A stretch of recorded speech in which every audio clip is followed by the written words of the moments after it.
you guys doing? Pretty good. Good. Just heading down for the protest? Yeah, we're media. No, it's all good. Oh, okay. So we're not blocking anybody. We're just basically telling them that if they want to cross the border to turn around here because it's just easier. Basically what we're doing right now is we're just informing them that if they're trying to cross the border, like to get into the United States, it's just not able to. And if they keep going that way, there's no like lodging or food or anything like that. So we just turn around here. It's just easier to head back up. Cool, man. Yeah, just stay down this road. You can't miss it. And best of luck. Be safe when you do get amongst the vehicles. Just watch your speeds because there's a lot of people walking around drinking and stuff. So okay. Yeah, Oh, just cool. be So safe. it's fun down there. It's not not hostile or anything. So far, yeah. You've already heard about the trucker convoy, but that's not just happening in Ottawa. You see, that sparked something across the nation. And right now, we've got a trucker convoy. It's a slow roll, a Truckers for Freedom rally that's taking place at the border, stopping travel between Canada and the United States of Freedom Land. Now, this is somewhat unprecedented, and Jason Kenney himself has come out against these guys because they don't want to go through permanent medical procedures to live their daily lives. So we're going to find out what happens. We have K2 here behind the camera. He's been going out there, and tomorrow he's going to get some coverage of some of the guys here and to see some of the action that's been going on, because as we were walking through, there were barbecue pits, all sorts of stuff. So these guys, they're digging their feet in right now. They're not going anywhere until all of these mandates are lifted. And we saw a sign on the way that would tell you exactly that. So stay tuned. We're going to bring you the other side of the story. And let's go check out what this convoy looks like right now.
We ran into a group of guys who were just heading to bed, and they said, well, obviously that's where everybody else is. So we are here a little late, but we are grabbing the nighttime footage of all the trucks here. As you can see, that this is the American side who are just trying to come in, and on the other side here we have the Canada side who is blocking the way there. With the group of guys that we did find, filled us in that at 8 a.m. tomorrow, this place is going to be packed again, and we'll be able to talk to more people and more truckers who are fighting for freedom. So this group of guys also told us that there are both sides to the story. Of course, the trucks here who aren't part of the rally, they're stuck. They're stuck and they're trying to do their jobs. And some of them have been getting into heated arguments and whatnot of just trying to get across. But they said even most of them are pro getting rid of the mandates. However, there is some fake news going around that they're stuck here without a ride away or food, medical services. That's simply not the case. The Canadians on this side have been more than accommodating. So tomorrow we will be covering that side of the story as well.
Most of the fellows here are off to bed. Of course, right now it's 2 a.m. So, of course, they're probably going to be asleep. But we're going to be here bright and early to show you what's going on, to show you the other side of the story, because mainstream media, well, they're nowhere to be found. And when they are found, they're slandering everyday Canadians. I hope you like some of the visuals we had here today. And let me remind you, they're not just fighting to end the mandates revolving around vaccination for truckers. They're fighting to end all of these mandates that have come along with the overreach from our federal government, provincial governments, and even municipal governments. So stick around to find out more. Tomorrow, we're going to be here bright and early to bring you the other side of the story. Guys, the visuals coming out of here are phenomenal. People have clearly had enough of these mandates brought on by our federal government, as well as people like Jason.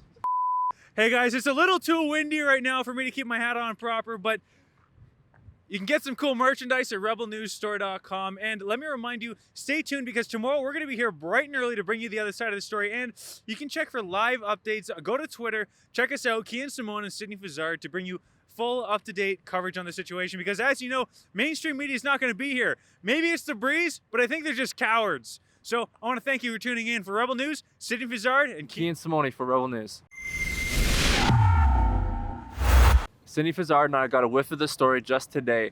We packed up our batteries, we packed up our cameras, and we stocked up on beef jerky to come all the way down here to Windy Coutts to cover this story for you. If you want to help us, please go to convoyreports.com to help us get the other side of the story, fill our pockets of beef jerky, and provide us gas to get around this beautiful country. Hey guys, thanks for watching to the end, but we can only bring you this coverage through your support at convoyreports.com. Unlike most of the mainstream media outlets that are slandering our truckers, we're not going to do that. We're here to show you the other side of the story, what's really going on the ground. But the only way we can do that is through convoyreports.com, and that's your generous donations.